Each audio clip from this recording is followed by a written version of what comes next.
নমস্কার, শুভ্রার Bengali story telling channel থেকে আজকে আমি শ্রোতা বন্ধুদের জন্য সুনীল গঙ্গোপাধ্যায়ের লেখা একটি গল্পের নাম যূথপতি নিয়ে হাজির হয়েছি। আশা করি শুনতে সকলেরই ভালো লাগবে। দরজায় বেলের শব্দ শুনে কয়েক মুহূর্ত উৎকর্ণ হয়ে রইলেন হেমকান্তি। কে দরজা খুলবে? সাধারণত পরাণই খুলে দেয়। দ্বিতীয়বার বেল বাজাবার পর হেমকান্তির মনে পড়ল পরাণ একটু আগে বাজারে গেছে। সে তো হেমকান্তিকে বলেই গেল যখন বাড়িতে অন্য কেউ থাকে না তখনই পোস্টম্যান কিংবা যত রাজ্যের ফেরিওয়ালা আসে আর হেমকান্তিকে দরজা খুলতে যেতে হয়। আর ঠিক পরাণটাও ওই তখনই তার বাজারে যাওয়া চাই। খবরের কাগজ পড়ার মতন জরুরি কাজ ফেলে চটি ফটফটিয়ে হেমকান্তি গেলেন সদর দরজার দিকে। পোস্টম্যান কিংবা ফেরিওয়ালা নয়, মলয়। সে এক মুখ হেসে বলল, কেমন আছেন মেসোমশাই? আপনার জ্বর হয়েছিল শুনলাম। হেমকান্তি বললেন, এখন ভালো আছি, জ্বর নেই আর। মলয় আবার জিজ্ঞাসা করলো, রিঙ্কি নেই? ওর সঙ্গে একটা দরকার আছে। হেমকান্তি বলল, না, রিঙ্কি তো এখন বাড়িতে নেই। কোথায় গেছে? ফিরতে দেরি হবে। ওর মা আর ও গেছে একটা শ্রাদ্ধ বাড়িতে, ঘণ্টাখানেকের মধ্যেই ফিরবে বোধহয়। হঠাৎ হেমকান্তের খেয়াল হলো তিনি মলয়কে দরজার বাইরে দাঁড় করিয়ে রেখেছেন। তার কি ভীমরতি হয়েছে! ছি ছি, কি কাণ্ড! তিনি তাড়াতাড়ি বললেন, ভেতরে এসো, ভেতরে এসো। রোদ্দুরের মধ্যে দাঁড়িয়ে আছো কেন? মলয়ের হাতে একটা পলিথিনের ঝোলা, মুখখানে একেবারে ঘরমাত্ম। অসম্ভব গরম পড়েছে সকাল থেকে। ভেতরে এসো। বসবার ঘরের দরজার সামনে দাঁড়িয়ে মলয় হাঁক দিল, পরাণ, পরাণ শোন। হেমকান্তি বলল, পরাণও নেই তো, বাজারে গেল এক্ষুনি। মলয় বলল, মোড়ের দোকানে সিঙারা ভাজছিল দেখলাম, বেশ ভালো সাইজ, কয়েকটা নিয়ে এলাম। একটু আগে পাখা ঘুরছিল, এর মধ্যেই লোডশেডিং হয়ে গেছে। মলয় ভেতরে এসে ওপরের দিকে তাকিয়ে বলল, পাখা চলছে না? হেমকান্তি এমন একটা মুখের ভাব করল যেন লোডশেডিং হওয়াটা তারই অপরাধ। গরমের মধ্যে ঘেমে নিয়ে এসেছে মলয়, তাকে তিনি একটু বাতাস দিতে পারছেন না। বাড়িতে হাত পাখাও নেই। খবরের কাগজটা ভাঁজ করে হাওয়া করতে করতে মলয় বলল, ওরা আসুক, ততক্ষণ আপনি সিঙাড়া খান, গরম গরম আছে, ঠান্ডা হলে তেমন ভালো লাগে না। নিজেই সে ঠোঙা বার করে বলল, মেসোমশাই এই নিন। এখন মেসোমশাই বলে ডাকছে, আর কয়েক মাস বাদে মলয় ওকে বাবা বলবে। রিঙ্কির সঙ্গে ওর বিয়ের কথা পাকা হয়ে আছে। বাড়িতে আর কেউ নেই। এখন হবু জামাইকে আপ্যায়ন করার ভার সব হেমকান্তের ওপর। আর কি করবেন ভেবে না পেয়ে হেমকান্তি জিজ্ঞাসা করলেন, তুমি জল খাবে? মলয় বলল, না না, সিঙাড়ার সঙ্গে চা হলে জমে না। পরাণ আসুক। পরাণ যদি আসতে দেরি করে তাহলে কি হেমকান্তেরই চায়ের জল চাপানো উচিত? সত্যিই তো, সিঙাড়ার সঙ্গে চা পেলেই ভালো লাগে। হেমকান্তি জীবনে কখনো বাড়ির এসব কাজ করেনি। রান্নাঘরের কোথায় চা চিনি থাকে তিনি জানেনই না। সিঙাড়া খেলেই তার অম্বল হয়, কিন্তু মলয় আগ্রহ করে দিচ্ছে, তাতে তো না বলা উচিত না। মলয় নিজেও খেতে শুরু করেছে। হেমকান্তিও দুটো খেয়ে নিলেন। একটু পরেই বুক জ্বালা করবে। বাথরুমে হাত ধুতে গিয়েই বেরিয়ে এসে মলয় বলল, তোয়ালে নেই? না না, আপনাকে উঠতে হবে না, বসুন বসুন মেসোমশাই, আমি নিয়ে আসছি। মলয় ভেতরের ঘরে চলে গেল, নিয়ে এলো একটা তোয়ালে। এ বাড়িতে কোথায় তোয়ালে রাখা থাকে তাও মলয় জানে। কতক্ষণের মধ্যে রিঙ্কি আর তার মা ফিরবে তার ঠিকও নেই। এতক্ষণ মলয়ের সঙ্গে তিনি কি যে কথা বলবেন ভেবেই পাচ্ছেন না। মলয়ের চাকরির কথা, বাড়ির কথা সবই তো তার জানা হয়ে গেছে। নিজেরাই বিয়ে ঠিক করেছে। হেমকান্তিরা মেনে নিয়েছেন প্রথম থেকেই, না মানার কোনো কারণও নেই। মলয়ের চেহারা সুন্দর, স্বাস্থ্য ভালো, রেলের চাকরি করে।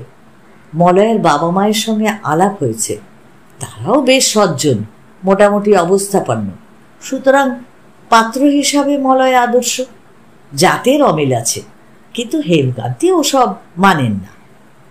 মলয় তো যে কোনো দিন বিয়ে করতে রাজি, কিন্তু রিঙ্কির মায়ের ইচ্ছা রেজিস্ট্রি ফেস্ট্রি নয়, একটা মাত্র মেয়ে, তার ঘটা করে বিয়ে দিতে হবে। পুরোপুরি অনুষ্ঠান, সচারেক লোক খাওয়ানো। কিন্তু হেমকান্তির বড় শালক অনুপের হঠাৎ ক্যান্সার ধরা পড়ল গত মাসে।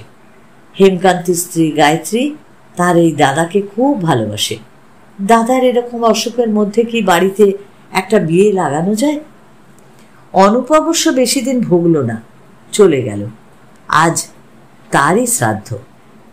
মামা মারা গেলে কাল ওসব হয় না, 2-3 মাস অপেক্ষা করার পরই বিয়েটা হতে পারবে।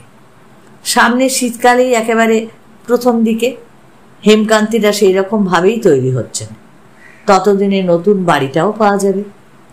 মলয় বলল, মেসোমশাই, আপনি শ্রাদ্ধ বাড়িতে গেলেন না? হেমকান্তি বললেন, কাল অনেকক্ষণ ছিলাম, আজ আবার বিকেলের দিকে যাব। শ্রাদ্ধের ওই যজ্ঞটজ্ঞ আমার ঠিক সহ্য হয় না। মলয় বলল, রিঙ্কির জন্য একটা নতুন ক্যাসেট এনেছি, একটু শুনবেন? বাজাবো? হেমকান্তি বললেন, হ্যাঁ হ্যাঁ, বাজাও না। হেমকান্তিদের সিআইটি রোডের পৈতৃক বাড়িটা ভেঙে বড় ফ্ল্যাট বাড়ি উঠছে। নিজের দাদার সঙ্গে শেয়ারে বাড়ি ছিল, বিক্রি করে দেওয়ার পর হাতে কিছু টাকাও এসেছে। নতুন বাড়িতে একখানা বড় ফ্ল্যাটও পাবেন, 3টে বেডরুম। ততদিন এই একটা ছোট্ট ভাড়া বাড়িতে থাকতে হচ্ছে। নিচের তলা একটা বেডরুম, একটা বসার ঘর আর রান্নাঘর, বাথরুম। এই বসার ঘরেই রাত্রিরে হেমকান্তিকে শুতে হয়। রিঙ্কি থাকে তার মায়ের কাছে।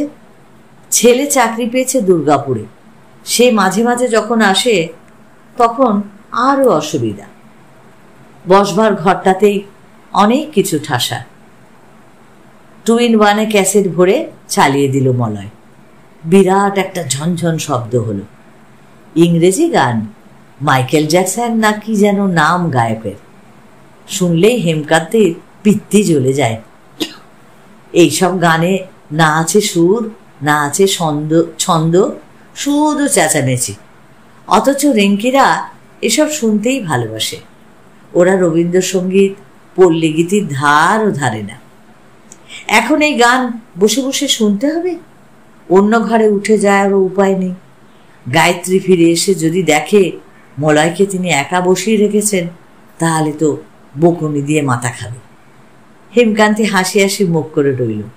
ভেতরটা তার জ্বলছে। তিনি নিজে অবশ্য তার মনের মতিগতির ঠিক হদিশ পান না। তার মেয়ে রিঙ্কিকে যে বিয়ে করেছে সে তো বাড়ির ছেলের মতোই হয়ে যাবে। মলয় খুব প্র্যাকটিক্যাল। এর মধ্যে একদিন ফ্রিজটা সারাবার জন্য লোক ডেকে এনেছিল। ভবিষ্যতে ওকে দিয়ে গায়ত্রীর অনেক উপকারও হবে। এরা আধুনিক ছেলে মেয়ে, বিয়ের আগের থেকেই যদি পরস্পরের বাড়ি যাতায়াত করে, একসঙ্গে বেড়াতে বা সিনেমা দেখতে যায়, তাতে আপত্তির আর কি আছে? রিঙ্কুও প্রায় যায় মলয়দের বাড়িতে। মলয় এখানে এসে প্রায় সন্ধেবেলা কাটায়। 2-1 দিন রাত্রিরে খাবারও খেয়ে যায়। কয়েক মাস আগে আর পরে। বিয়ের পর মলয় তো এ বাড়িতে না হোক নতুন ফ্ল্যাটে এসে থাকবেও মাঝে মাঝে। বাকি জীবনটার জন্য মলয় তাদের সংসারের সঙ্গে গেঁথে গেল। হেমকান্তির তাতে বিন্দুমাত্র আপত্তি নেই। রিঙ্কির পছন্দের ওপর তিনি কোনোভাবে হস্তক্ষেপ করতে চান না। বরং তিনি একটা বিরাট ঝামেলার থেকে বাঁচলেন। মেয়ের বিয়ের জন্য কাগজে বিজ্ঞাপন দিতে হতো যদি, বারবার পাত্রপক্ষের সামনে মেয়ে দেখানো, তারপর বিয়ের জিনিসপত্র সোনা দানা নিয়ে দরাদরি, এসব একদম পছন্দ করেন না হেমকান্তি। অথচ করতে বাধ্য হতেন। রিঙ্কি সেই গ্লানির থেকে তাকে বাঁচিয়েছে। গায়ত্রীও খুশি। মলয়কে তার খুবই মনে ধরেছে। এ বাড়িতে যখন মলয় আসে তখন গায়ত্রী কেমন যেন বদলে যায়। তখন তার এবং হেমকান্তের এমনকি পরাণেরও একমাত্র কর্তব্য শুধু মলয়কে খুশি করা। রিঙ্কিও এক এক সময় মাকে বকুনি দেয়, মা তুমি ওকে নিয়ে এত বাড়াবাড়ি করো কেন? বেশি পাত্তা দিও না তো, অত জমাই আদরের যুগ এখন আর নেই। কোনোদিন একসঙ্গে খেতে বসলে গায়ত্রী হেমকান্তির তুলনায় মলয়কে বড় মাছ ভাজা দেবেনি। মলয়কে তিনি আরও একখানা দেওয়ার জন্য জোরও করবে, কিন্তু স্বামীর কথা তখন তার মনেই থাকে না। রিঙ্কিই বলে, এ কি, বাবাকে আরেকটা দাও। হেমকান্তি হাত গুটিয়ে বলে, না না, আমি আর খাবো না রে, আমার বেশি খাওয়া ভালো নয়। সন্ধ্যের দিকে মাঝে মাঝে মদ্যপানের অভ্যেস আছে হেমকান্তির। কখনো দু একজন বন্ধুও আসে। কোনোদিন এসব ব্যাপার নিয়ে তিনি স্ত্রী পুত্র কন্যার কাছে গোপন করেননি। হবু জামাইয়ের কাছেও গোপন করার কোনো মানে হয় না।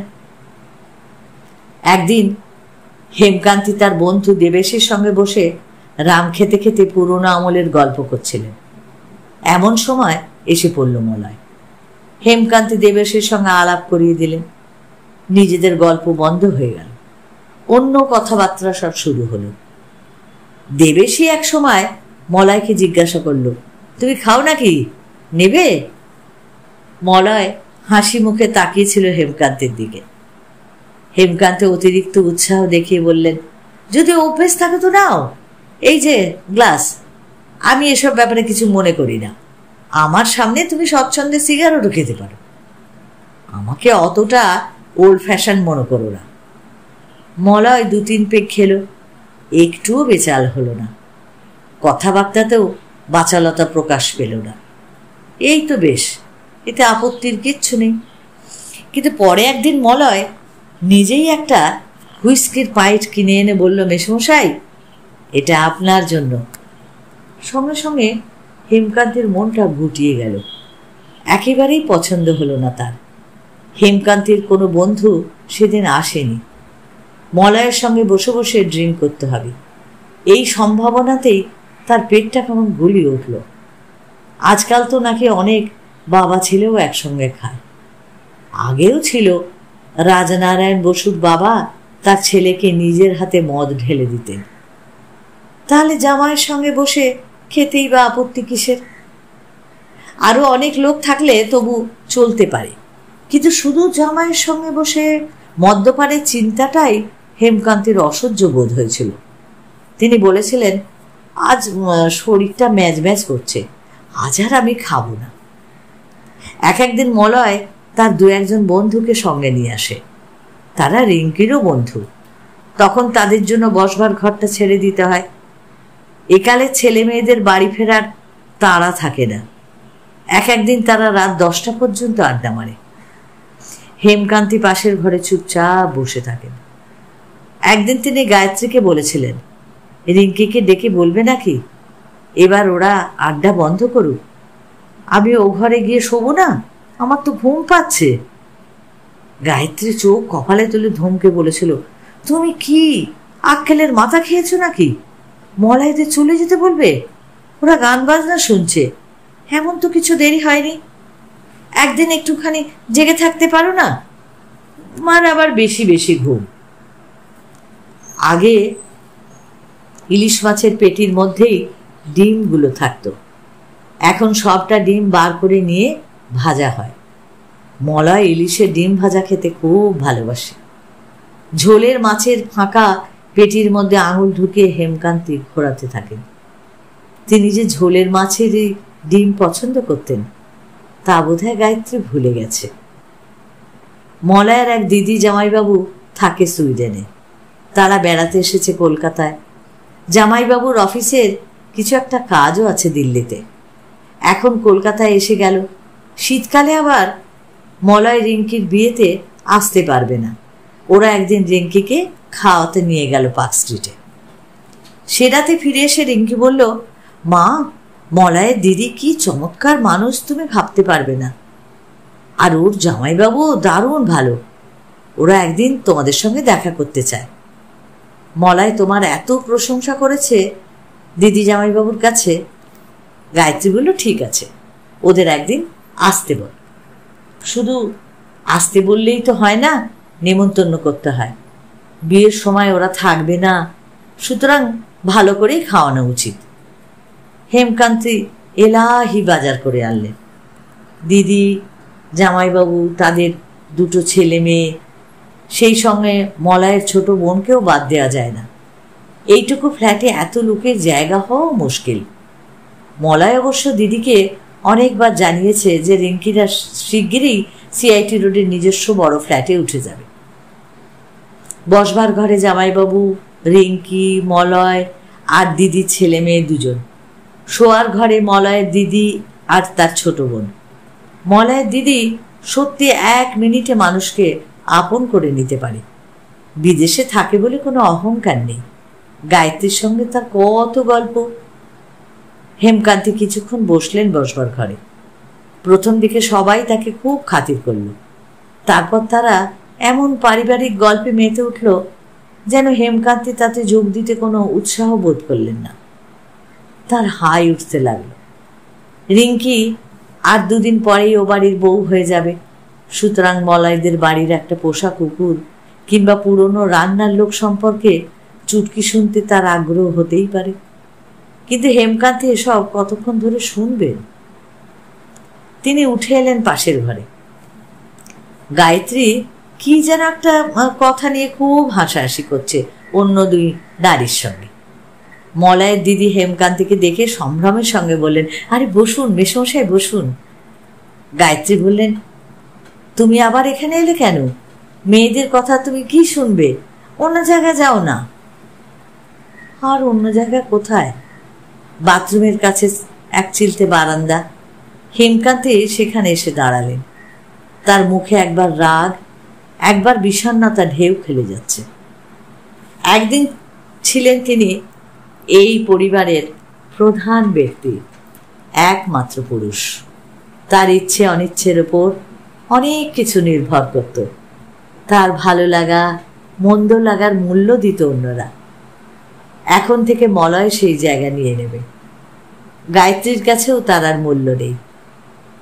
মাত্র 61 বছর বয়স হয়েছে হেমকান্তীর। শরীরে কোনো স্থায়ী রোগ নেই, গায়ে জোরও আছে যথেষ্ট। তবু অন্য একজন ছোকরা এসে তাকে বুড়োদের দলে, বাতিলের দলে ফেলে দিচ্ছে। তিনি এখন আর হেমকান্তী নামে একটা ব্যক্তিত্ব নয়, তিনি এখন রিঙ্কির বাবা। বুনো পশুদের মধ্যে একজন থাকে যূথপতি, তাকেই সবাই মানে। সে বুড়ো হয়ে গেলে অন্য একটা জোয়ান পশুর সঙ্গে তার লড়াই হয়। একদিন জোয়ানটা জিতে গেলে সেই দলপতির জায়গা নেয়। বুড়োটা দল ছেড়ে চলে যায়। মানুষের সমাজেও যে অনেকটা সেই রকমই, তা এতদিন খেয়াল করেনি হেমকান্তী। মলয় তার জায়গা কেড়ে নিতে এসেছে, কিন্তু লড়াই তো হলো না। হেমকান্তীর গায়ে এখনো যথেষ্ট শক্তি আছে। ইচ্ছে করলে তিনিও 8 বোতল মদ উড়িয়ে দিতে পারেন, অন্য মেয়ের সঙ্গে প্রেমও করতে পারেন। মলয়কে তিনি এত সহজে জায়গা ছেড়ে দেবেন কেন? পরের মুহূর্তেই হেমকান্তের লজ্জা হলো। মলয় তার অতি আদরের, অতি স্নেহের মেয়ে রিঙ্কির স্বামী হতে যাচ্ছে। তার সঙ্গে লড়াইয়ের প্রশ্ন আসে কি করে? তিনি কি এত স্বার্থপর হতে পারেন? রিঙ্কির যাতে ভালো হয়, সে যাতে জীবনে সুখী হয়, তা তো তিনি চাইবেন না। মানুষের সমাজেও লড়াই হয়, কিন্তু বাইরের থেকে বোঝা যায় না। মলয়ের সঙ্গে তার লড়াই চলছিল অনেক দিন ধরে। হেমকান্তী কখন যে হেরে বসে আছে তা তিনি টেরও পাননি। তিনি বুক খালি করে শুধু একটা দীর্ঘশ্বাস ফেললেন। এই সুন্দর পারিবারিক গল্পটা, যা আমাদের সকলের মধ্যেই আছে, এই সুন্দর গল্পটা যদি তোমাদের ভালো লেগে থাকে তাহলে তোমরা অবশ্যই লাইক করে প্রিয়জনকে শেয়ার করো। আর যারা এখনো নতুন আমার চ্যানেলটা সাবস্ক্রাইব করোনি, প্লিজ প্লিজ একটু সাবস্ক্রাইব করে আমার পাশে থেকো, অপেক্ষায় থেকো এরকম সুন্দর সুন্দর গল্পের জন্য। আর যে বন্ধুরা আমার পাশে থেকে আমাকে পথ চলতে সাহায্য করছো, তাদেরকেও আমার অসংখ্য অসংখ্য ধন্যবাদ। সকলে ভালো থেকো।